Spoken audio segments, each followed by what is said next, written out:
ওমরে ফারুক রাদিয়াল্লাহু তাআলা আনহু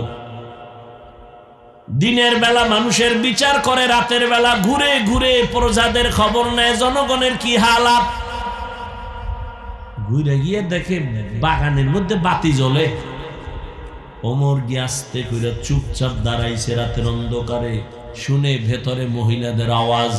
মা তার মেয়েকে ডাক দিয়ে কয়, এই মাইয়া, বাজারে দুধ বিক্রি করতে নিবি, পানি মিলাইয়া নিস। মেয়ে ডাক দিয়ে কয়, ওমর যদি টের পায় রে মা, ওমরের কথার আগে তরবারি রেডি। ওমর কই কই কই? মা কি কয়, ওমর তো দেখবে না। মেয়ে ডাক দিয়ে কয়, মা ওমর যদিও দেখবে না, তবে ওমরের আল্লাহ তো দেখবেন। ওই আল্লাহরে ফাঁকি কেমনে দিব? ওমরের দূর শুই না চলে গেছে। পরের দিন আদালতে লোক দিয়া পাঠায়, কয় অমুক এলাকায় যাও, ওই ঘরের মা মেয়ে দুজনরে ডাকো আদালতে। আদালতে ডাইকে বলে, এই আম্মা জান, বেয়াদবি মাফ করবেন, আপনার উপরে কোনো অভিযোগ নাই। আপনার মেয়েটা তো আমার মনে হলো বড় দামি, যে কোনো আল্লাহর বান্দির মতো না, এর মধ্যে তাকওয়ার পুরা পাওয়ার আছে। এই মেয়েটাকে আল্লাহ আপনাকে দান করেছেন, আপনি যদি রাজি থাকেন, আমি ওমরের ছেলের জন্য মেয়েটাকে বিবাহের বন্ধনে নিতে চাই। মেয়েটাকে নিয়ে নিলেন তার ছেলের জন্য। সেই মেয়ের বংশে জগৎ বিখ্যাত আল্লাহর প্রিয় বান্দা ওমর বিন আব্দুল আজিজ আসছেন এই মেয়ের ঔরসে। রসুল বলেন, প্রতিদিন সকালবেলা হাত, কান, চোখ, জিহ্বা থেকে পানা চায় আল্লাহ, এই জবান থেকে আমারে পানা দাও। কেন? এটা মারাত্মক অস্ত্র। কয় কেমন? কয় ব্লেডের মতো, চারোদিকে ধার, যেদিকে মারে কেটে যায়। ডাইনে মারে, বামে মারে। যেমন জিহ্বা নারায় নারায় একজনে কয় লা ইলাহা ইল্লাল্লাহ। কেউ হিন্দু ভাই, আমি লা ইলাহা কয়ে আলাইছি, তুই তো মুসলমান হয়ে গেছো। জিহ্বার এক কথায় মুসলমান, আবার এই জিহ্বা নারায় যদি কয় আল্লাহ মানি, নবী মানি, কোরআন মানি, তবে ইসলামের রাজনীতি মানি না, একই জিহ্বার এক আওয়াজে বেঈমান। বুঝেননি কিছু? কি বুঝেন? এক যুবক একটা মাইয়ারে রাস্তায় ধইরা তিনজনের সামনে কয়, বউ হবিনি, কয় কবুল। জিহ্বার এক কথায় আপন হয়ে গেল। ঠিক এই জিহ্বায় আবার কয় তালাক, বিদায়। একই জিহ্বায় কত রং, ব্লেডের মতো, যেদিকে মারে ওদিকে কাটে। বিচারপতি চেয়ারে বৈশা জিহ্বা নারায় ফাঁসির আসামিরে কয় খালাস, ফুলের মালা দিয়া বাড়ি। নিরপরাধ রে বিচারপতি কয় পুলিশ ধর, নিরপরাধ ফাঁসির মঞ্চে হাজির। একই জিহ্বার আওয়াজ। এই একটা জিহ্বার দ্বারা আমাকে প্রমাণ করে দিল আমি মানুষ, আমি আলেম, আমি ভালো নাকি আমি খারাপ। আমার হাত পরিচয় দেয় না, আমার জবান আমারে পরিচয় দেয়। জবানের কথায় পরিচয় দেয় আমি মুসলমান, জবানের আওয়াজ আমাকে পরিচয় দিল আমি মানুষ, জবান আমাকে পরিচয় দিয়ে দিল আমি একজন আলেম, জবান আমাকে পরিচয় দিয়ে দিল আমি হক না বাতিল। জবানের কথার দ্বারা পরিচয়। মারাত্মক এই জিহ্বা, মারাত্মক অস্ত্র। হাতে অন্যায় করে, এটার ফিরা মুখ এমনি কয় রশি দিয়া বাইদা রাখ, আর অন্যায় করবে না। কান অন্যায় কথা শুনে কয় তাড়াতাড়ি পট্টি লাগা, আর অন্যায় কথা শুনবে না। চোখ অন্যায় করে কয় নেকাপ লাগাও, কালো চশমা লাগাও, দেখবে না। পা অন্যায় করে পা দুইটা বেঁধে দাও, অন্যায়ের দিকে যাবে না। পাঠানের বাড়ি চোর ঢুকছে, আর এক পাঠান। পাঠানের বাড়ি কে ঢুকছে? কি জন্য? চুরি করে। টের পাইয়া পাঠান এটারে ধইরা খুডির লগে ভাও দুইটা বাইন্দা দৌড় দিছে থানায় নলসিটি। ওসি সাহেব রে কয়, ওসি সাহেব চোর কই? বাড়িতে বাইন্দা থুই আইছি। কেমনে? কয় খুডির গোড়ায় পাও দুইটা মানছি। তো কি করবো? চলেন, এটা ধৈর্য নিয়ে। কেমনে বাঁধছো? কয় 2 পাও 8 বাঁধছো নি? কয় না। এটা তুই পাগল নি? তুই পাও বাঁধছো 8 বান্ধ নাই? হ্যাঁ, মাথায় 8 দিস। আহারে ওসি সাহেব, না না না, টেনশন নেই, আমিও পাঠান, ও পাঠান, আমার মাথায় যেহেতু এটা ঢুকে নাই, ওর মাথায় ঢুকতো না। চলেন। ওসি সাহেব হাদিয়া পাওয়ার লোভে দৌড় আইয়া দেহে হে কুলের বলদ খুঁটির ঘোড়ায় বয়ে গেছে, চুপচাপ বয়ে গেছে। পা অন্যায় করে বেঁধে দাও, হাত অন্যায় করে বেঁধে দাও, অন্যায় করবে না। চোখ অন্যায় জিনিস দেখে মেকআপ লাগাও, পট্টি লাগাও, আর অন্যায় দেখবে না। কান অন্যায় কথা শুনে পট্টি লাগাও, শুনবে না। জিহ্বাটা যে অন্যায় করে, ইডারে কেমনে আটকামু? এটারে এখন কেমনে আটকাবো? আল্লাহ কয় জিহ্বাটারে কন্ট্রোল কর, হেফাজত কর। কেমনে করি? রশি দিয়া বাঁধো। কয় না, পারা যায় না। তাতে কষ্টে লাগাও। না, জিহ্বা এমন এক মেডিসিন মাইরে দিছে আমার আল্লাহ, কষ্টে লাগবে না, কারণ জিহ্বার মধ্যে অল টাইম পানি। কেমন পানি? যদি জিহ্বার পানি শুকায় যায়, পাগলের মতো হয়ে যায়, মইরা যাবো। ডাক্তার কয় ডায়াবেটিস হাই, মিষ্টি খাও তাড়াতাড়ি। জিহ্বার মধ্যে এমন একটা পানি আমার আল্লাহ দান করেছেন, এই পানি তোমার ঔষধ। পুরা চেহারার মধ্যে যদি কোনো রোগ হয়, গোড়া হয়, শাহাদাত আঙ্গুলটা বের করে জিহ্বার লালা নিয়ে বিসমিল্লাহ কয়ে 3 বার লাগায় দাও, চেহারার কোনো আর ঔষধ লাগবে না, লালা তোমার ঔষধ। তবে হুন যুবকেরা, সারা রাত্র মোবাইলে আকাম কইরা ঘুম মাইরা যদি গোড়া উঠে, এটি তোর লালায় যাবে না। আর একটা ঔষধের কথা মানবি না তো, কষ্ট পাই এই জন্য, তারপরও বলি, মানতে পারলে লাভ আছে। যারা ঘুমাবি, ঘুমের থেকে উঠা 1 গ্লাস পানি হাতে নিয়া ভেতরে মুখের যে লালা, ওই সহ কুলি করে ভেতরে নিয়ে পানি পান করবি। খবরদার, ডাক্তার বলে, সায়েন্স বলে, চিকিৎসা বিজ্ঞানীরা বলে, ঘুমের মধ্যে যে লালাটা তোমার ভেতরে জমে, এটা শরীরের ঔষধ। পানি 1 গ্লাস নিয়ে কুলি সহ লালা সহ পান করে নাও, তোমার শরীরের ঔষধ। কুলি করে তুমি পানিটা ফেলবা না। এরে আল্লাহর বান্দারা, জিহ্বাটারে আটকান যায় না। কেমনে আটকাই? আল্লাহ কয়, আমি তো জানি তুই দুর্বল। হাত আটকানো যাবে, চোখ আটকানো যায়, কান আটকানো যায়, জবান আটকাইতে পারবি না। তবে হ্যাঁ, আমি আল্লাহ নিজে একটা মেডিসিন দিলাম, ওই মেডিসিন দিয়া জিহ্বাটারে কন্ট্রোল কর। ভিন্ন কোনো লাইনে কন্ট্রোল করতে পারবি না। ওই জিহ্বার মেডিসিন আমি আল্লাহ দিলাম, আর ওই মেডিসিনের নাম হলো তাকওয়া। তাকওয়া মানে আল্লাহর ভয়। আল্লাহর ভয় এটা অন্তরের মধ্যে জমা করো। যার মধ্যে একবার আল্লাহর ভয় আসবে, সে কখনো গালি দিবে না। একটা সন্তান মা বাবারে ভয় করার কারণে মা বাবার সামনে বাজে কথা বলে না, গালি দেয় না। ছাত্র শিক্ষকের ভয় করার কারণে শিক্ষকের সামনে ছাত্র বাজে কথা বলে না, গালি দেয় না। ঠিক একজন মানুষ যখন আমার আল্লাহকে ভয় করবে, ওই বান্দা গলায় ছুরি লাগাবে, দাড়ির মধ্যে অস্ত্র লাগাবে না। हर के दारत खौफे हकदार दिल मदाम जन्नतुल मअवा देहद उरा मकाम। তাকওয়া নামের মেডিসিন লাগাও। তাকওয়া কোথায় পাবা? তাকওয়া পাওয়ার একমাত্র ঠিকানা ওলি আউলিয়াদের নেক নজর। লিকুল্লি শাইইন মা'দিনুন আ মা'দিনুত তাকওয়া কুলুবুল আরিফিন। আল্লাহ ওয়ালাদের নেক নজর হলো তাকওয়ার গোডাউন। আল্লাহ ওয়ালাদের নেক নজর লাগলেই তোমার অন্তরে তাকওয়া চলে আসবে।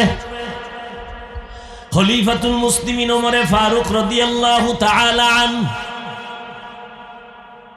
খুতবা খুতবা দিতেছেন, খুতবার মাঝে হঠাৎ করে একটা অপ্রাসঙ্গিক আওয়াজ দিলেন, ইয়া সারিয়াতাল জাবাল, ইয়া সারিয়াতাল জাবাল, ইয়া সারিয়াতাল জাবাল, এই সারিয়া, পাহাড় পাহাড় পাহাড়।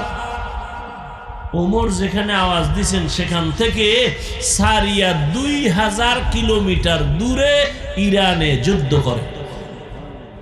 সারিয়াকে জিজ্ঞেস করা হলো, ওমরের আওয়াজটা শুনছিলেনই? কাছে বইসা বললে যেমন শোনা যায় তেমনই শুনছি।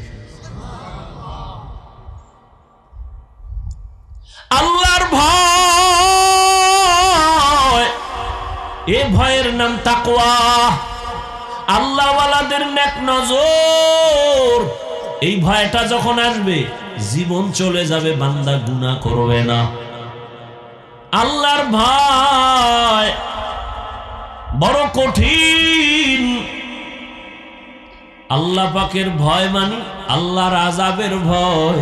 রহমতের নবী বলেন, আমি একদিন মসজিদের পাশেই তো আমার হুজরা আয়েশার ঘরে আমি এশা পরে ঘুমাই। এশা পরে আমি গল্প করি না, ঘুমাই তো গভীর ঘুম না, আমি ঘুমাইলে চোখ বন্ধ, তবে অন্তর আমার ঘুমায় না।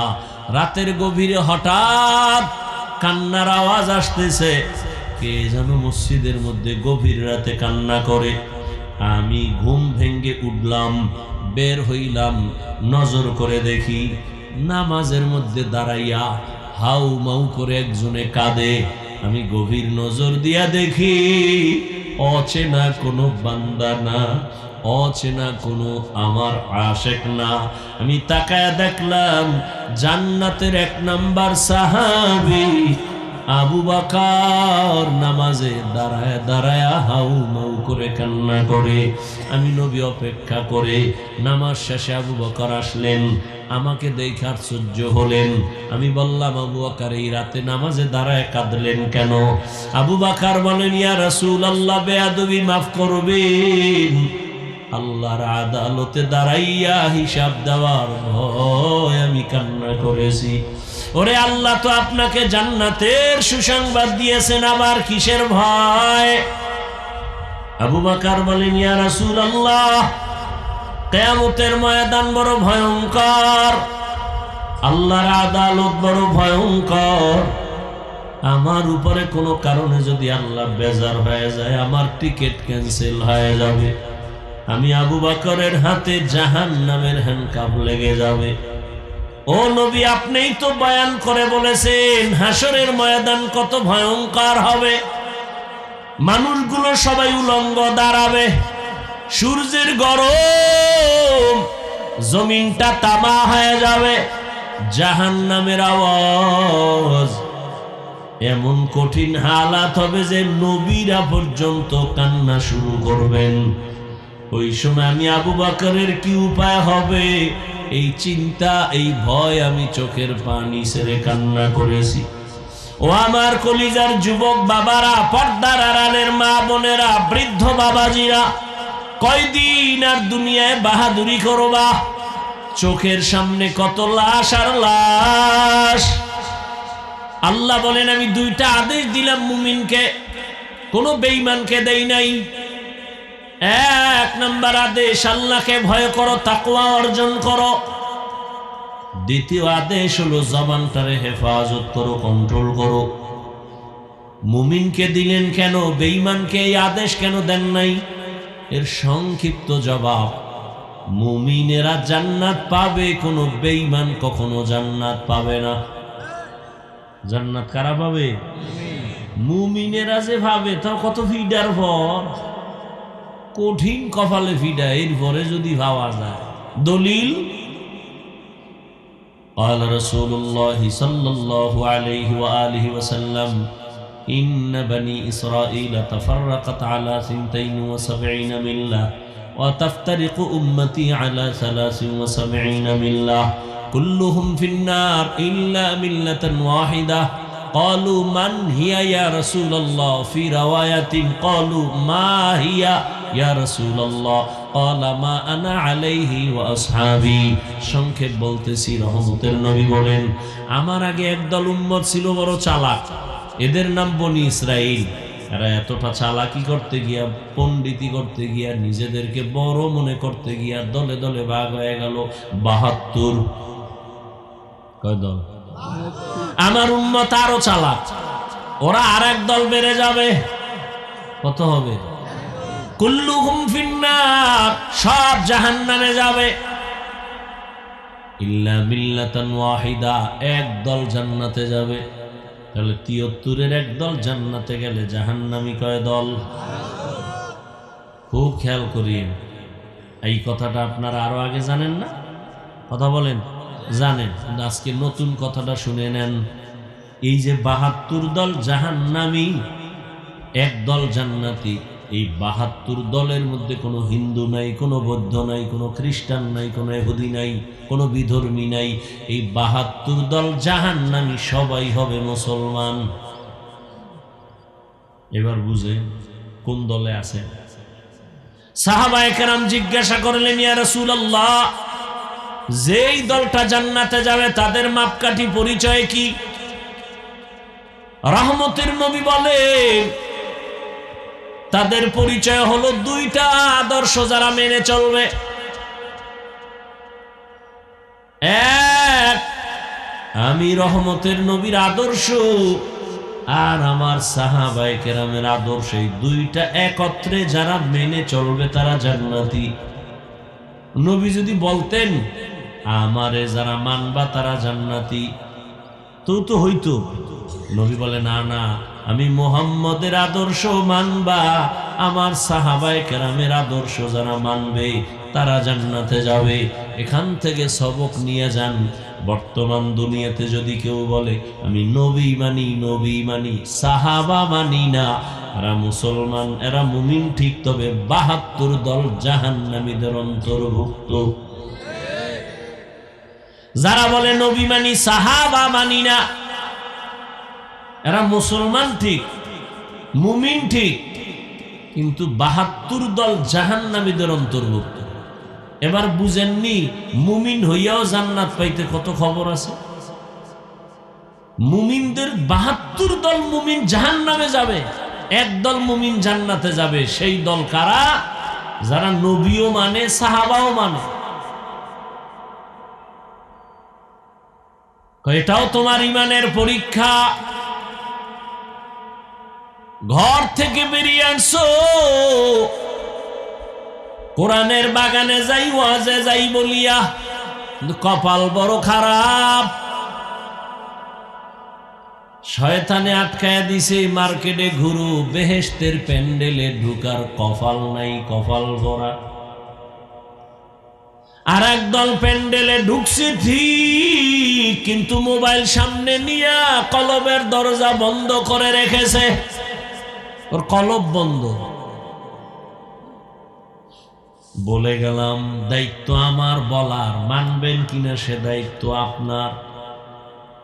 আপনি মানবেন কিনা ওই চিন্তা করার আমার দরকার নাই, আমার দায়িত্ব বলার, আমি বলবো কিনা সেই চিন্তা আমার। ওয়াযাক্কির ফাইন্না যিকরা তানফাউল মুমিনিন, আল্লাহ বলেন আলোচনা চালায় যা, মুমিনের কিছু না কিছু ফায়দা হবেই হবে। আলোচনা চালাও, ফায়দা থেকে খালি না। এজন্য বলে গেলাম, ফাঁকে ফাঁকে মা পৌঁছায় নিব, প্রথমে আবারও মাপ চাই, বেয়াদবি ক্ষমা করবেন। পাও ধরলে যদি মাফ করেন বলেন, আমি নিচে নাই মা মোনাজাতের ঘরে পাও ধরুনে, কোনো টেনশন নাই। কারণ এখানে আমি আপনাদেরকে হুজুর বানাইতে আসি নাই। কোনো ভয় নাই যে আমি বুঝি আজকে তওবা পড়াইয়া তসবিহ হাতে দিয়া যাবে, পাগড়ি দিয়া যাবে, কোনো ভয় নাই। চাকরিজীবী ভাই, কোনো টেনশন নাই, তোমার চাকরির উপরে আমি একটা আঘাতমূলক বয়ান দিব না, টেনশন নাই।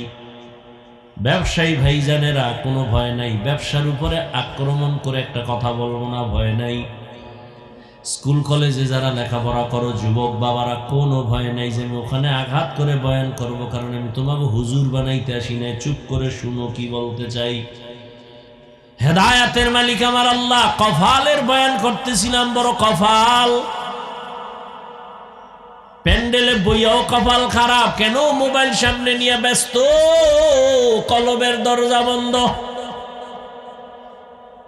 আমি বললেই হেদায়েত হবে, কথা হয় না। বরং আবু জাহালওয়ালারা বের হইয়া বলবে বয়ান তো মোটামুটি ঠিক ছিল, অমুক জায়গায় গিয়া ভুল কইরা বলাইছে।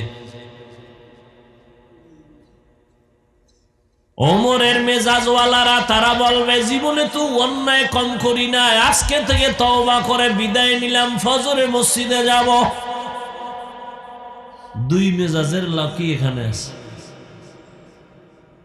আর একদল মোবাইল ছাড়াই বইয়া বইয়া বয়ান শুনে, কিন্তু শয়তান ওদেরও ধাক্কাইতেছে, আর কত তো পুরান বয়ান বাড়িল, এর কপাল পড়া। টোটাল বয়ানের মূল, এই 2 দিন বয়ানের মূল বরকত মোনাজাত দোয়া। কিছু কিছু কপাল পড়া দেখবেন মোনাজাতের আগে ভাগে, কারণ শয়তান ওদের উঠায় নিয়ে যায়। বয়ান শুন সারা রাত, মোনাজাত দিবি না, কারণ আমি ইবলিস ভালো করে জানি একজনার চোখের পানি কবুল হলে সবার গুনাহ মাফ হয়ে যাবে, আমি এই সুযোগ তোরে দিব না, বাড়িল। ইয়া আইয়ুহাল্লাযীনা আমানুত্তাকুল্লাহ, হে মুমিন তোমরা আমি আল্লাহকে ভয় করো, তাকওয়া অর্জন করো। আকুলু কাওলান সাদীদা, জবানের দ্বারা যা বলো সঠিক সত্যশালীন ভাষায় বলো। লাভ, ইউসলিহ লাকুম আমালাকুম, বিনিময়ে তোমার জীবনের টুটা ফাটা আমল আল্লাহ কবুল করে নেবেন। ওয়া ইয়াগফির লাকুম যুনুবাকুম, দ্বিতীয় লাভ, বিনিময় তোমার জীবনের সব গুনাহ আল্লাহ মাফ করে দিবেন। ওয়া মান ইউতিইল্লাহা ওয়া রাসূলাহু, আল্লাহ এবং রাসূলের অনুসরণ যে করবে, ফাকাদ ফাজা ফাওজান আযীমা, অতঃপর তাদের বিজয় হবে চূড়ান্ত বিজয়। তার মানে সে বিনা হিসাবে জান্নাতি। নবীজি বলেন মাইয়াজমান লিমা বাইনা লাহইহি ওয়া মা বাইনা রিজলাইহি আজমান লাহুল জান্নাহ। ও দুনিয়ার উম্মত, 2টা জিনিস তোমরা যদি হেফাজতের জিম্মাদারি নাও, আমি রাসূল তোমাকে জান্নাতে নেওয়ার জিম্মাদারি নিব। কয় জিনিস? প্রথম হলো জবানের হেফাজত করো, দ্বিতীয় লজ্জাস্থানের হেফাজত করো। এই 2টা জিনিসের হেফাজতের জিম্মাদারি যদি নিতে পারো, আমি রাসূল তোমাকে জান্নাতে নেওয়ার গ্যারান্টি দিলাম। আয়াত আর হাদিসের মূল কথা, জবানকে কন্ট্রোল করো। খুব খেয়াল করে, এই উঠা বসা করো কেন বাবারা? উঠার ব্যারাম থাকলে ঢুকছো কেন? এই বদ অভ্যাস কেন? এই জন্য একটু আগে বলছিলাম, কপাল পুরলে আমি হাফিজুর রহমান কেন রসুলের বয়ানেও কপাল খোলেন। যেই রসুলের চেহারা এত দামি, একটা নজর দেওয়া মাত্র 1 সপ্তাহের ক্ষুধা পেটে আর থাকে না। কেমন রহমতের নবী আমার, মোহাব্বতের একটা নজর দিয়া যদি তাকায়, সাথে সাথে জাহান্নামের আগুন হারাম। কিন্তু কত বড় কপাল পড়া, ওই রহমতের নবীকে 1 নজর আর 1 দিন আর 1 মাস না, দীর্ঘ 13 বছর দেখলো। 13 বছর দেখার পর বয়ান শুনছে কান লাগায়া, জীবনে কোনোদিন কালেমা পড়ে নাই। কত বড় নিকৃষ্ট বেঈমান কপাল পড়া। 13 বছর বয়ান শুনলো, চেহারা দেখলো। শুধু কি তাই, রাতের অন্ধকারে রসুলের ঘরের পাশে দাঁড়ায় দাঁড়ায় রসুলের জবান মোবারকের তেলাওয়াত শুনছে, কিন্তু কপালে কালেমা নাই। এত বড় বেঈমানের নাম জানেননি? কন্যাকা, এর নাম কফাল। এর নাম কি? ভিন্ন দিকে এক 27 বছরের যুবক। কয় বছর? 27 বছরের যুবক তরবারি নিয়ে দৌড়ায় আমার রসুলের জবাই করবে। দৌড়ায় ঘোড়ার দ্রুত গতি বেগে, তরবারে টেনিয়া রহমতের নবীর সামনে দাঁড়াইয়া রহমতের নবীরে এক নজর দেখা মাত্র তরবারি ফালায় বলে, ও দয়ার নবী, আমাকে মাফ করে দেন আর কালেমা পড়ায় মুসলমান বানায় দেন। কয় বছর? এই কয় বছরের যুবক? এর নাম কফাল। 13 বছর নবীর বয়ান শুনলো, চেহারা দেখলো, কালেমা কপালে আসে নাই। আর 27 বছরের যুবক আমার নবীজিরে জবাই করতে গিয়া কালেমা পড়ে তরবারি হাতে নিয়ে বাইতুল্লাহর পার্শ্বে গিয়া কয়, এই বেঈমান, আমার নবীর বিরুদ্ধে যদি কথা বলতে চাও, মুহাম্মদের প্রয়োজন নাই, আয় আমার তরবারির সামনে দাঁড়া। রহমতের নবীর নজর লাগছে তো, এত পাওয়ার আল্লাহ বাড়ায় দিয়েছেন। এখন এই যুবকের এত বেশি পাওয়ার, যেই রাস্তা দিয়ে এ যুবক হেঁটে যায়, শয়তান ওই রাস্তায় হাঁটে না, ভয়। আর কে দারত খৌফে হকদার দিল মাদাম, জন্নাতুল মাওয়া দেহদ ও রামাকাম, জুজবা হক চি জে মখাজ ইনসুজা, ফজলে উ আমস্তে দর জুমলা জাহা। এর নাম কফা। বহুদিন ধরে এই মাহফিলের প্রচারণা চলতেছিল, অনেকেই আসবে আসবে বলিয়া আসতে পারে নাই। জরুরি কোনো কারণে যদি আসতে না পারে, আসার সওয়াব পেয়ে যাবে। আর একদল কপালওয়ালারা আসছে ঠিকই, কিন্তু প্যান্ডেলের মধ্যে ঢুকতে পারে নাই। এরা কই? বলে এরা কেউ মহিলা প্যান্ডেল তাওয়াফ করে, কেউ দোকানে ঘুরে আর আড্ডা মারে, তাজা তাজা কবিরা গুনাহ করে। কি এই হলো বেহেশতের প্যান্ডেল? আবার ওয়াজ উপলক্ষে একটু পার্শ্বে আছে জাহান্নামের মার্কেট বাজার, নাই? ওয়াজ উপলক্ষে মার্কেট কেন? দোকানপাট কেন? আবার সেই জায়গায় খেলনার দোকান কেন? বেলুনের দোকান কেন? এবং সেই দোকানপাটে বেপর্দা মেয়েরা যাবে কেন? ছেলেরা ঘুরবে কেন? সেখানের কবিরা গুনার দায়ভার কে নিবে? সারা দেশের অবস্থা তো এই। ওয়াজ উপলক্ষে কেন 2-4 ঘন্টা কি খাইতে আসছেন? কি বলেন? মার্কেট করতে আসছেন? তো মার্কেট কেন?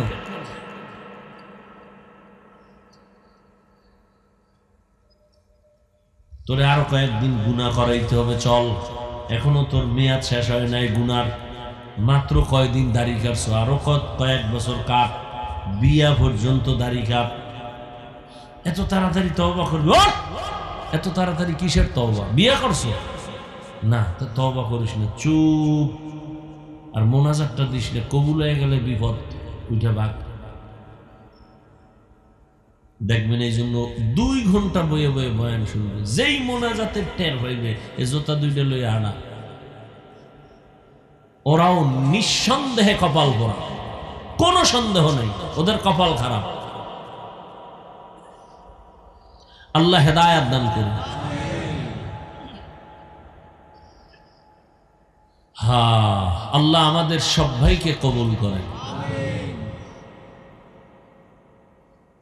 যে নবী মানে সে তারাবি পড়বে, যে সাহাবী মানে সে 20 রাকাত পড়বে।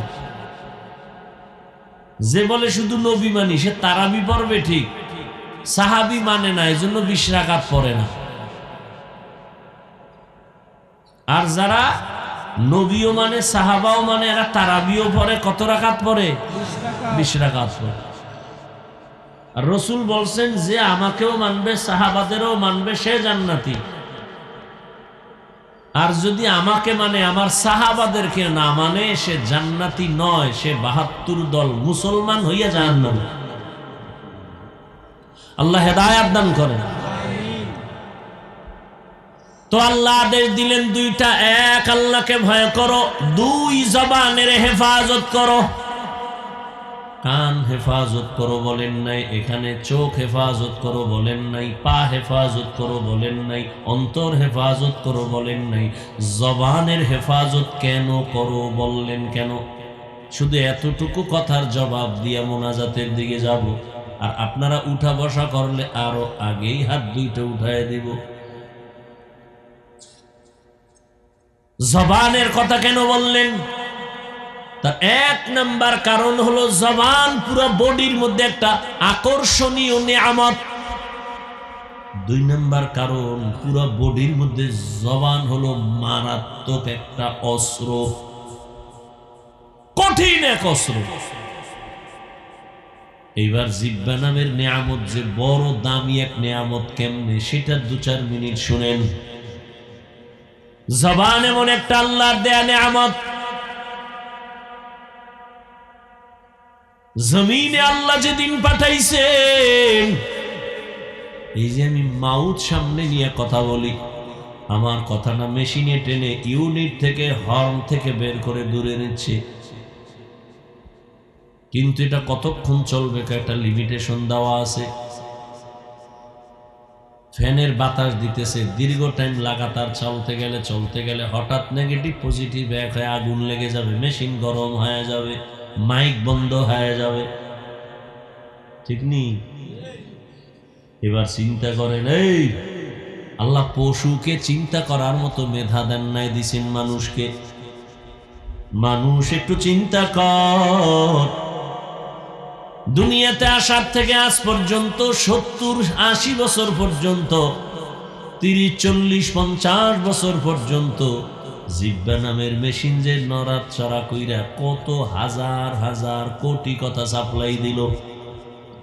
গাল ব্যথা করে, ঠোঁট ব্যথা করে, কপাল ব্যথা করে, মুখ ব্যথা করে, কোনদিন কথা বলতে বলতে জিহ্বা ব্যথা করে নাই।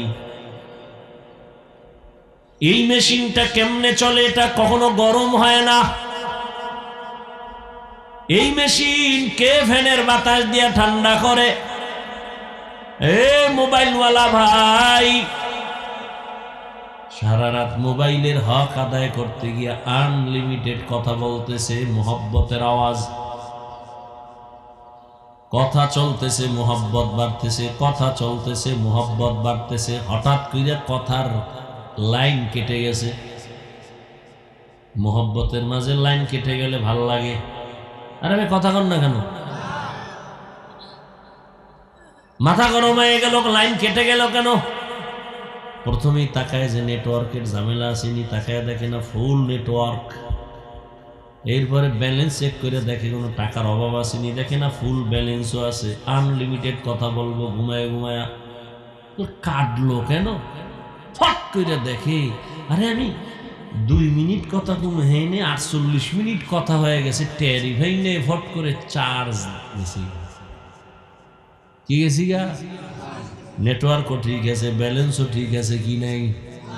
চার্জ নাই। তাড়াতাড়ি পাওয়ার হাউসের সাথে লাইন লাগায় চার্জ কর, ফুল চার্জ দিয়ে নে। আবার কত টাইম লাগবে? হয় না, টাইম কমায় দে, ফাস্ট চার্জার লাগা। 1 ঘন্টার চার্জ মাত্র 20-30 মিনিটে হয়ে যাবে। এবার ফুল চার্জ দিয়ে এবার ধুম কথা বল, আনলিমিটেড কথা বলো, আর কাটবে না। মোবাইলে কথা বলো, ব্যালেন্সও আছে, নেটওয়ার্কও আছে, চার্জ নাই, আবার চার্জ দাও, না হয় কথা চলবে না। জিহ্বা নামের মেশিন নাড়ায় নাড়ায় এত কথা বলছো, বল কয়দিন চার্জ দিছো? কোনদিন এই জিহ্বা নামের মেশিন চার্জ যায় না, বন্ধ হয় নাই। এত বড় এক নিয়ামত, এক প্লেট খানা নিছো,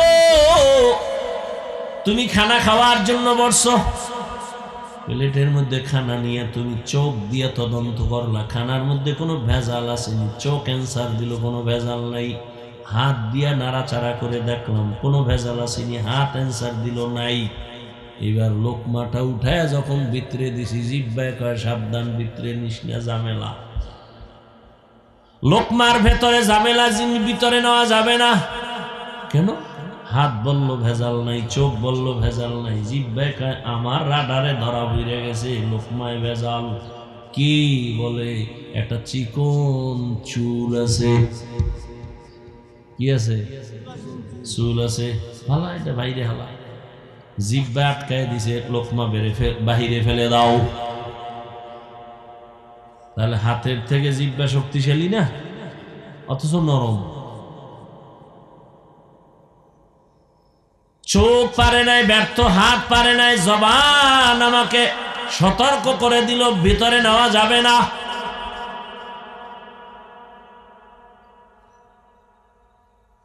এবার বুঝাই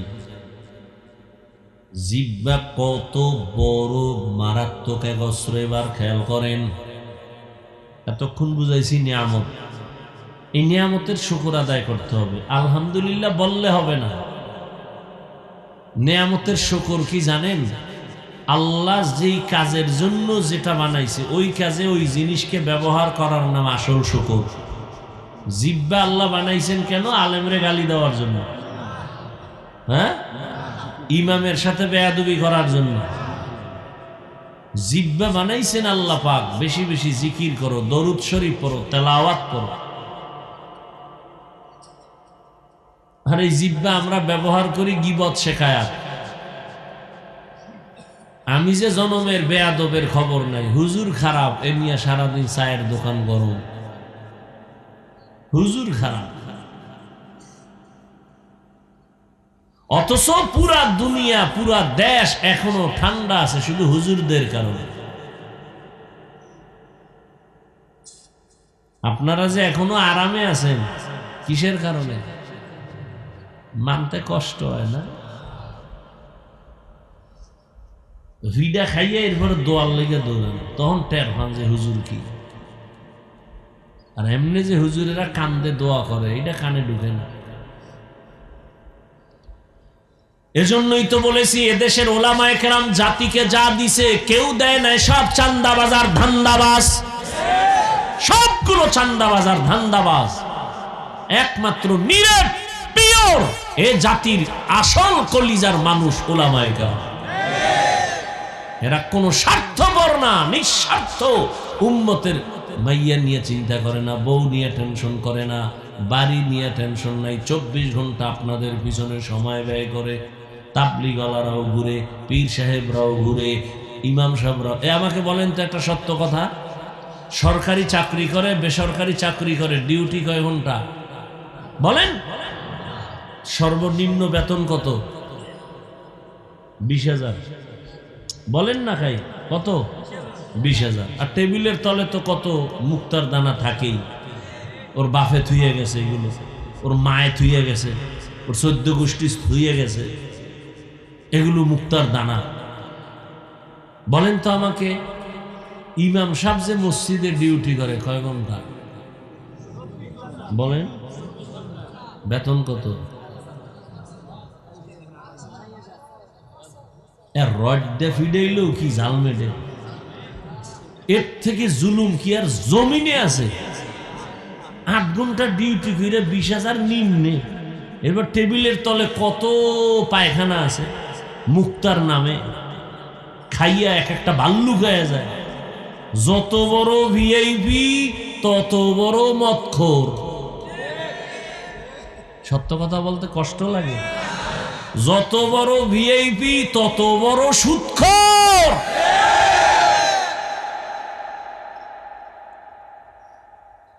এবার দেখেন তো, ইমাম সাহেব 24 ঘন্টা রিমান্ডে রাখে, রিমান্ডে জোহরের নামাজে নাই, রিক্সা ড্রাইভার কয় হুজুর গেছিলেন কই?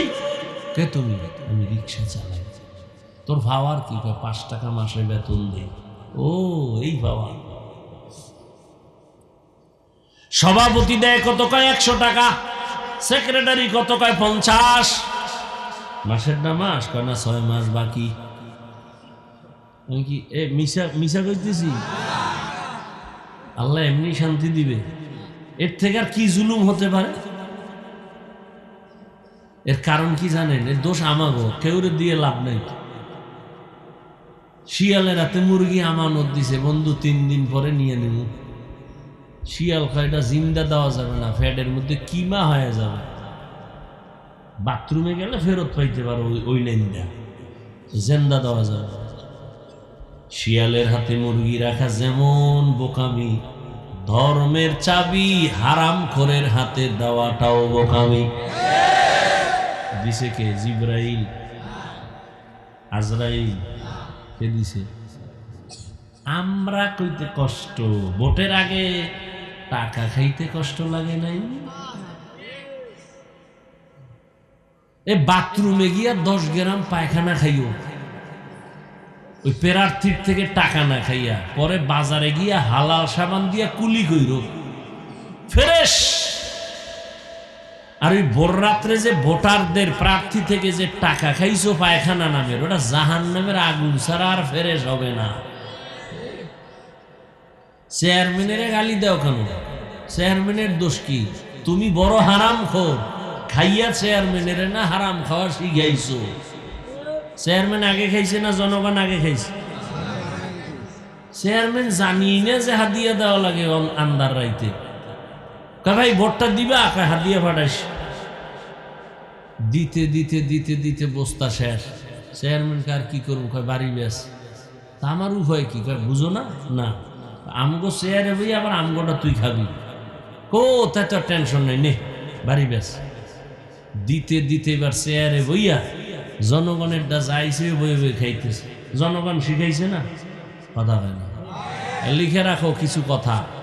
জনগণ হারামখোর হলে ওদের নেতারাও হারামখোর হয়। জনগণ সুদখোর হলে নেতাও সুদখোর হয়। জনগণ নামাজি হলে নেতাও নামাজি হয়। আল্লাহ হেদায়াত দান করুন। একটু রাজনীতি করলাম না? হ্যাঁ, হুজুর ওয়াজ করেন খুব মজা, কিন্তু রাজনীতি করা যাবে না। তার মানে হইল ধর্ম আর রাজনীতি আলাদা। হ্যাঁ, চান্দাবাজি ধান্দাবাজির রাজনীতি আর ইসলাম আলাদা। কিন্তু সুলাইমান নবীর রাষ্ট্র চালানো রাজনীতি, ইউসুফ নবীর মিশর চালানো রাজনীতি, রহমতের নবীর মদিনা চালানো রাজনীতি আর কোরআন ইসলাম ধর্ম এক। যে কইব আলাদা তার ইমান আলাদা। অজের ভ্যান্ডেলে যদি রাজনীতির, কোরআনের রাজনীতির কথা নাই বলা যায়, তো অজের ভ্যান্ডেলে রাজনীতির বক্তব্য কেন? মসজিদে যদি ইমাম সাহেব রাজনীতির বয়ান করতে না পারে, সেখানে রাজনৈতিক নেতা কেন ভোট চায়? এর কারণ পাইছেন না? একটু আগে না কইছি শিয়ালের হাতে মুরগি। কার হাতে মুরগি? আরো জোরে কও।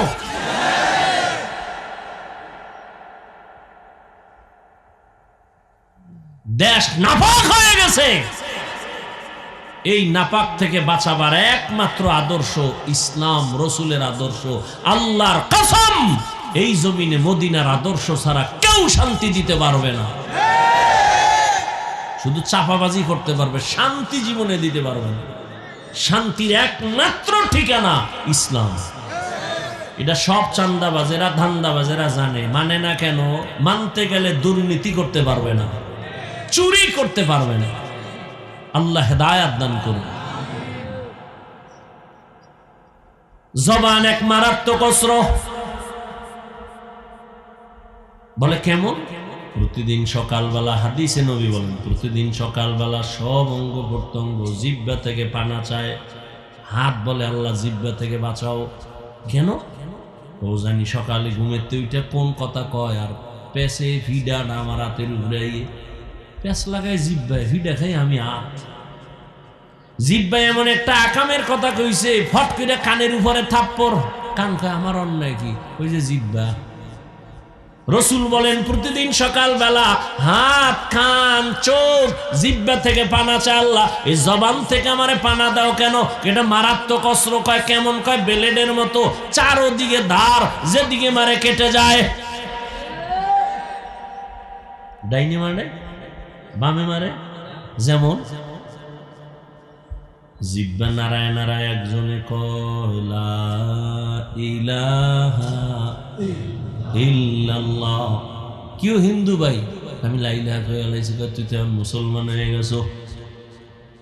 জিহ্বার এক কথায় মুসলমান, আবার এই জিহ্বা নারায় যদি কয় আল্লাহ মানি, নবী মানি, কোরআন মানি, তবে ইসলামের রাজনীতি মানি না, একই জিহ্বার এক আওয়াজে বেঈমান। বুঝেননি কিছু? কি বুঝেন?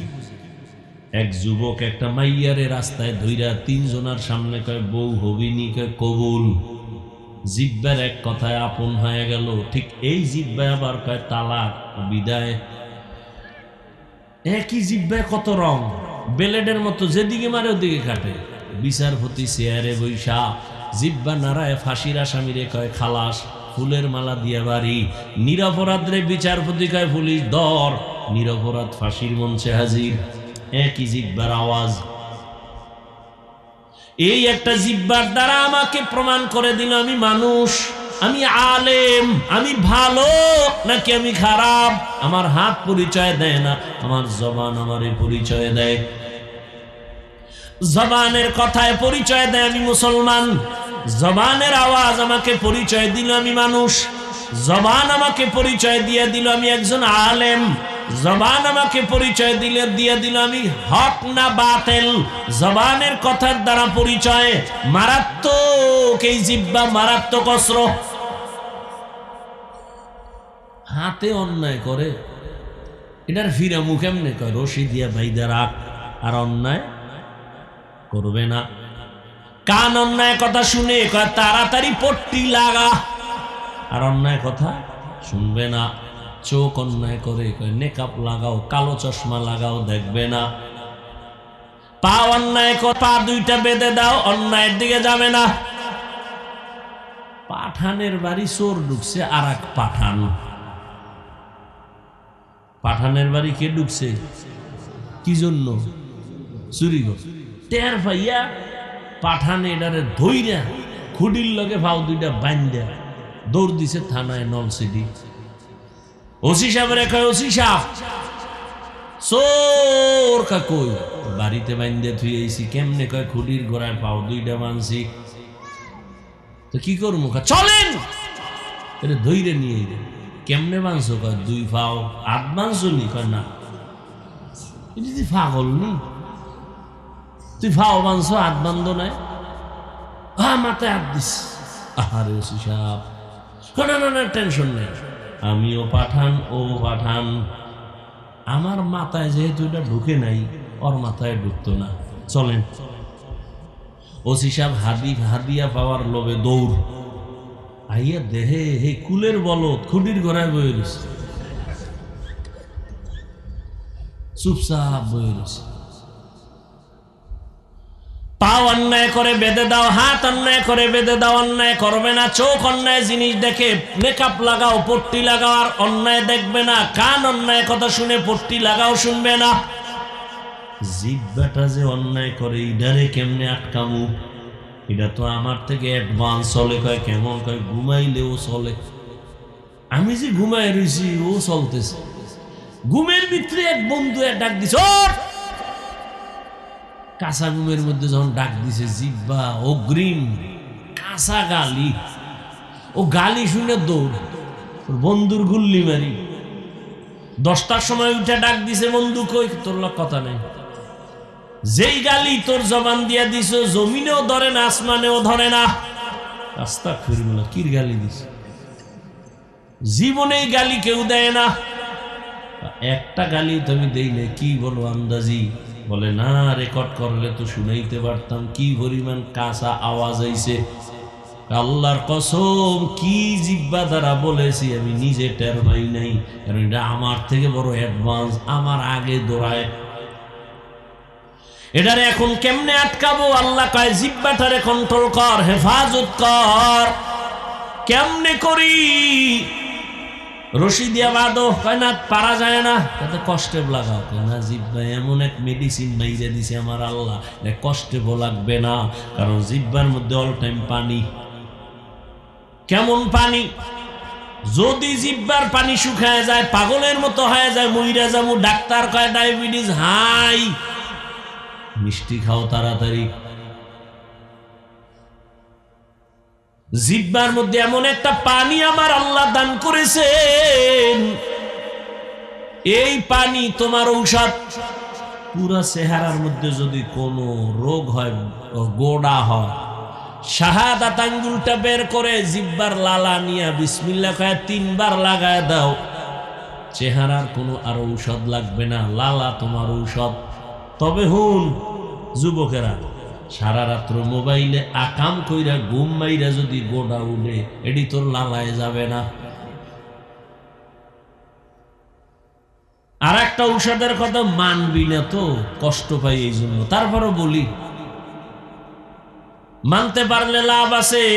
যারা ঘুমাবি, ঘুমের থেকে উঠা 1 গ্লাস পানি হাতে নিয়া ভেতরে মুখের যে লালা ওই সহ কুলি করে ভেতরে নিয়ে পানি পান করবি। খবরদার, ডাক্তার বলে, সায়েন্স বলে, চিকিৎসা বিজ্ঞানীরা বলে, ঘুমের মধ্যে যে লালাটা তোমার ভেতরে জমে, এটা শরীরের ঔষধ। পানি 1 গ্লাস নিয়ে কুলি সহ লালা সহ পান করে নাও, তোমার শরীরের ঔষধ। কুলি করে তুমি পানিটা ফেলবা না। এরে আল্লাহর বান্দারা, জিহ্বাটারে আটকান যায় না, কেমনে আটকাই? আল্লাহ কয়, আমি তো জানি তুই দুর্বল। হাত আটকানো যাবে, চোখ আটকানো যায়, কান আটকানো যায়, জবান আটকাইতে পারবি না। তবে হ্যাঁ, আমি আল্লাহ নিজে একটা মেডিসিন দিলাম, ওই মেডিসিন দিয়া জিহ্বাটারে কন্ট্রোল কর, ভিন্ন কোনো লাইনে কন্ট্রোল করতে পারবি না। ওই জিহ্বার মেডিসিন আমি আল্লাহ দিলাম, আর ওই মেডিসিনের নাম হলো তাকওয়া। তাকওয়া মানে আল্লাহর ভয়। আল্লাহর ভয় এটা অন্তরের মধ্যে জমা করো। যার মধ্যে একবার আল্লাহর ভয় আসবে, সে কখনো গালি দিবে না। একটা সন্তান মা বাবারে ভয় করার কারণে মা বাবার সামনে বাজে কথা বলে না, গালি দেয় না। ছাত্র শিক্ষকের ভয় করার কারণে শিক্ষকের সামনে ছাত্র বাজে কথা বলে না, গালি দেয় না। ঠিক একজন মানুষ যখন আমার আল্লাহকে ভয় করবে, ওই বান্দা গলায় ছুরি লাগাবে, দাড়ির মধ্যে অস্ত্র লাগাবে না। हर के दारत खौफे हकदार दिल मदाम जन्नतुल मअवा देहद ओ रामकाम। তাকওয়া নামের মেডিসিন লাগাও। তাকওয়া কোথায় পাবা? তাকওয়া পাওয়ার একমাত্র ঠিকানা ওলি আউলিয়াদের নেক নজর। লিকুল্লি শাইইন মা'দিনুন আ মা'দিনুত তাকওয়া কুলুবুল আরিফিন। আল্লাহ ওয়ালাদের নেক নজর হলো তাকওয়ার গোডাউন। আল্লাহ ওয়ালাদের নেক নজর লাগলেই তোমার অন্তরে তাকওয়া চলে আসবে। এখন যে ওলিয়া উলিয়া মানেই না, এই কপাল পরার উপায় কি? জানি না কি উপায় হবে। তবে শুনো, যারা বলবা ওলিয়া উলিয়া মানি না, আমি বলবো, ঘোষণা দিয়া গেলাম, এরা কোরআন মানে না, বুখারী শরীফ মানে না, এরা ভণ্ড। এদের যারা ভণ্ড বলবে না, আল্লাহর কসম তারাও ভণ্ড। যারা বলে আমরা ওলিয়া উলিয়া মানি না, এরা কোরআনও মানে না, বুখারীও মানে না, এরা বাতিল। এদের যারা বাতিল মানে না, তারাও বাতিল। কি মনে হয় গাঞ্জা খাইয়া বইছি? হ্যাঁ, আল্লাহ হেদায়েত দান করুন। ওলিয়া উলিয়াদের নেক নজর শুনো দলিল। قال رسول الله صلى الله عليه واله وسلم اتقوا فراسة المؤمن فانه ينظر بنور الله। আল্লাহর প্রিয় বান্দাদের ফেরাসাতের পাওয়ার আছে, এটাকে তোমরা ভয় করিও। কারণ তুমি যা দেখো না তারা তা অনেক কিছু দেখেন, তবে চামড়ার চোখে না, আল্লাহর দেওয়া নূরের আলো দিয়ে দেখেন। খলিফাতুল মুসলিমিন ওমরে ফারুক রাদিয়াল্লাহু তাআলা আনহু খুতবা দিতেছেন, খুতবার মাঝে হঠাৎ করে একটা অপ্রাসঙ্গিক আওয়াজ দিলেন, ইয়া সারিয়াতাল জাবাল, ইয়া সারিয়াতাল জাবাল, ইয়া সারিয়াতাল জাবাল। এই সারিয়া, পাহাড় পাহাড় পাহাড়। ওমর যেখানে আওয়াজ দিছেন সেখান থেকে সারিয়া 2000 কিলোমিটার দূরে ইরানে যুদ্ধ করে। সারিয়াকে জিজ্ঞাসা করা হলো, ওমরের আওয়াজটা শুনছিলেনই? কাছে বইসা বললে যেমন শোনা যায় তেমনই শুনছি। আল্লাহর ভয়, এ ভয়ের নাম তাকওয়া। আল্লাহওয়ালাদের নেক নজর। এই ভয়টা যখন আসবে জীবন চলে যাবে, বান্দা গুনাহ করবে না। ওমরে ফারুক রাদিয়াল্লাহু তাআলা আনহু দিনের বেলা মানুষের বিচার করে, রাতের বেলা ঘুরে ঘুরে প্রজাদের খবর নেয়, জনগণের কি হালাত। ঘুরে গিয়ে দেখে বাগানের মধ্যে বাতি জ্বলে। ওমর গিয়ে আস্তে করে চুপচাপ দাঁড়াইছে রাতের অন্ধকারে, শুনে ভেতরে মহিলাদের আওয়াজ। মা তার মেয়েকে ডাক দিয়া কয়, এই মাইয়া, বাজারে দুধ বিক্রি করতে নিবি, পানি মিলাইয়া নিস। মেয়ে ডাক দিয়া কয়, ওমর যদি টের পায় রে মা, ওমরের কথার আগে তরবারি রেডি। ওমর কই কই কই? মা কি কয়, ওমর তো দেখবে না। মেয়ে ডাক দিয়ে কয়, মা ওমর যদিও দেখবে না, তবে ওমরের আল্লাহ তো দেখবেন। ওই আল্লাহরে ফাঁকি কেমনে দিব? ওমরের দূর শুইনা চলে গেছে। পরের দিন আদালতে লোক দিয়া পাঠায়, কয় অমুক এলাকায় যাও, ওই ঘরের মা মেয়ে দুজনরে ডাকো আদালতে।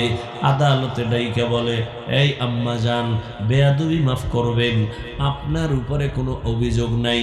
আপনার মেয়েটা তো আমার মনে হলো বড় দামি, যে কোনো আল্লাহর বান্দির মতো না, এর মধ্যে তাকওয়ার পুরো পাওয়ার আছে। এই মেয়েটাকে আল্লাহ আপনাকে দান করেছেন, আপনি যদি রাজি থাকেন, আমি ওমরের ছেলের জন্য মেয়েটাকে বিবাহের বন্ধনে নিতে চাই। মেয়েটাকে নিয়ে নিলেন তার ছেলের জন্য। সেই মেয়ের বংশে জগৎ বিখ্যাত আল্লাহর প্রিয় বান্দা ওমর বিন আব্দুল আজিজ আসছেন এই মেয়ের ঔরসে। ভাইরা আমার, ও যুবক, স্কুলে পড়ো, কলেজে পড়ো, চাকরি করো, বাধা নাই। আমার দাবি, আমি কিন্তু একবারও বলি নাই পাস করলি লাগাও, আমি একবারও বলি নাই তুমি তাবলিগে যাও, কওমি মাদ্রাসায় যাও, আমি একবারও বলি নাই তুমি চরমনাই যাও, না গেলে জাহান্নামে যাইবা না। আমি যেটা বুঝাইতে চাই বাবা, আল্লাহর ভয় অন্তরে জমা করো, আল্লাহর মোহাব্বত নিয়ে চলো। তোমার মতো কত যুবক স্কুলে পড়ে, কলেজে পড়ে, চাকরি করে, ব্যবসা করে, 5 বেলার নামাজ পড়ে আসেনি। বলো বাবা, তুমি কেন পারবা না? তুমি স্কুলে পড়ে ডাক্তার হও, ইঞ্জিনিয়ার হও, কলেজ ভার্সিটিতে পড়ে একজন প্রফেসর হও, তবে আমার একটা দাবি, বেয়াদবি করবা না। মা বাবার বেয়াদবি নিয়ে যদি বরদোয়া পাও, জীবন ধ্বংস হয়ে যাবে। শিক্ষকের বরদোয়া নিবা না, আলেম ওলামার সাথে বেয়াদবি করে বরদোয়া নিবা না, জীবন ধ্বংস হয়ে যাবে। এখনো সময় আছে, তওবা করে নাও। ডাক্তার যদি হও, আদো বলা ডাক্তার হইও। ইঞ্জিনিয়ার যদি হও, আদো বলা ইঞ্জিনিয়ার হইও। তোমার আচরণে কোনোদিন যেন মা বাবা কষ্ট না পায়, শিক্ষক কষ্ট না পায়, উলামায়ে কেরাম কষ্ট না পায়। অন্তরের বুঝাইয়া এখনো সময় আছে, লাইনে চলে আসো। তোমার মতো যুবক র‍্যাব, আর্মি, পুলিশ, বিডিআরের চাকরি করে, নামাজ ছাড়ে না। মনের বুঝাও তুমি কেন পারবা না? তোমার মতো যুবক ডাক্তার প্রফেসর ইঞ্জিনিয়ার নামাজি তুমি কেন পারবা না? এখনো সময় আছে, মনের বুঝায় তওবা করে নাও। ও পর্দার আড়ালের মা বোনেরা, আপনাদের জীবন কতই ধন্য। আপনারা নবীদের মায়ের মতো দামি মা, সাহাবায়ে কেরামদের মায়ের মতো দামি, আয়েশা রাদিয়াল্লাহু আনহার মতো দামি, ফাতেমা রাদিয়াল্লাহু আনহার মতো দামি, খাদিজা রাদিয়াল্লাহু আনহার মতো দামি। এরে আম্মা জান, এ কারণে আপনাদের এত সম্মান। আপনার মতো কত মা এখনো আছে, বেপরদায় চলে না, নামাজ ছাড়ে না, মোবাইলে সময় নষ্ট করে না, স্বামীর মাল খেয়ানত করে না। আপনারা কেন পারবেন না? এখনো সময় আছে, তওবা করেন। আপনাদের কারণেই তো দুনিয়াতে ভালো ভালো সন্তান আসছে। 1 মিনিট একটা ঘটনা বলে শেষ করি। আল্লাহর এক বান্দা মদিনাতুল মুনাওয়ারা থেকে ভারতে আসছে কালেমার দাওয়াত দেওয়ার জন্য। আল্লাহর বান্দা দাওয়াত দিতে দিতে 90 লক্ষ বেশি পরিমাণ বিধর্মী তার হাতে মুসলমান। বান্দার নাম আপনারা সবাই জানেন, খাজা মুঈনুদ্দিন চিশতি আজমিরি রহমাতুল্লাহি আলাইহি। পর্দার আড়ালের মা বোনেরা ভালো করে শুনবেন, যুবক বাবারাও শুনো। ওই মুঈনুদ্দিন এত বড় দামি আল্লাহওয়ালা যে তার হাতে লক্ষ লক্ষ বিধর্মী মুসলমান হয়েছে। মায়ের কাছে গিয়ে খাজা মুঈনুদ্দিন বড় আনন্দ করে। আম্মা বলে, মুঈনুদ্দিন এত খুশি, এত আনন্দ কেন? মুঈনুদ্দিন বলে, মা আল্লাহর শুকর, হাজারো লাখ মুসলমান আমার কাছে কালেমা পড়েছে। মা ডাক দিয়া কয়, বাবা মুঈনুদ্দিন, এটা তোর বাহাদুরি না, আমি মায়ের বাহাদুরি। মুঈনুদ্দিন বলে, মা তোমার বাহাদুরি কি? মা চোখের পানি ছেড়ে বলে, রে সন্তান, তুই আমার গর্বে যখন আসছু, আল্লাহর কসম আমি এক রাত আর ঘুমাই নাই। আমি রাতের গভীরে সিজদায় পড়ে কান্না করেছি, আর আমার মালিকের কাছে দোয়া করেছি, ও দয়ার মালিক, দয়া করে আমার গর্বের সন্তান তুমি ওলি বানাইয়া পাঠাইও। আর আল্লাহর কাছে দোয়া করিয়া শেষ না। তুই যখন দুনিয়াতে আসছ, আমি মা তোরে যতদিন আমার বুকের দুধ পান করাইছি, আল্লাহর কসম একটা ফোঁটা দুধও বিনা ওযুতে তোর মুখে দেই নাই। এরে পর্দার আড়ালের আম্মা জানেরা, যেই মা তার সন্তানকে বিনা ওযুতে দুধ দেয় না, ওই সন্তান কেন আল্লাহর খাস ওলি হবে না? এরে আম্মা জান, এখনো সময় আছে। আল্লাহ সন্তান দিছেন, তবে আদবওয়ালা বানায় যান, বেয়াদব যেন না হয়। আদবওয়ালা ডাক্তার বানাবেন, সফল জীবন। আদবওয়ালা ইঞ্জিনিয়ার বানাবেন, সফল জীবন। এখনো সময় আছে, তওবা করবেন, আল্লাহর কাছে দোয়া করবেন। জীবনে আর নামাজ ছাড়বেন না, বেপরদায় চলবেন না, মোবাইলে সময় নষ্ট করবেন না, স্বামীর মাল হেফাজত করবেন, খেয়ানত করবেন না। বৃদ্ধ বাবাজিরা, আপনার মতো কত বুড়ারা মসজিদে গিয়া নামাজ পড়ে, আপনি কেন পারবেন না? ও আমার কলিজার যুবক, এখনো সময় আছে, তওবা করো। মনেরে বুঝাও রে মান, তোমার মতো যুবক জেনারেল লাইনে থাকিয়া চাকরি করে, ব্যবসা করে, নামাজ পড়ে, লেখাপড়া করে, তুমি পারবা না কেন? ওরে জীবনে তো গুনাহ কম করো নাই, দাড়ি কম কাটো নাই, নামাজ কম ছাড়ো নাই, বেপরদায় কম চলো নাই। এখনো কি তওবা করবা না? জানি না কার কপাল ওমরের মতো কবুল হয়ে যাবে। যাদের অন্তর তৈরি হয়ে আছে, মরিয়া গেল, নামাজ ছাড়বা না, দাড়ি কাটবা না, বেপরদায় চলবা না। মা বাবার দোয়া নিয়া, শিক্ষকের দোয়া নিয়া, উলামায়ে কেরামের পরামর্শ নিয়া, নবীজির আদর্শ মেনে চলবা। তওবা করার মতো যদি কারো অন্তর তৈরি হয়, মুনাফিকি না থাকে, খাঁটি তওবার নিয়ত যাদের আছে, দুটো হাত আমার আল্লাহকে দেখায়া দাও। আয় আল্লাহ, হাতগুলো কবুল করে নেন, তওবা কবুল করে নেন। তওবার উপরে মজবুত হইয়া চলার মতো তৌফিক দান করেন, আমিন। আলহামদুলিল্লাহি রাব্বিল আলামিন। والصلاة والسلام على سيد الأنبياء والمرسلين وعلى آله وأصحابه أجمعين يا أرحم الراحمين يا أرحم الراحمين يا أرحم الراحمين رب ارحمهما كما ربياني صغيرا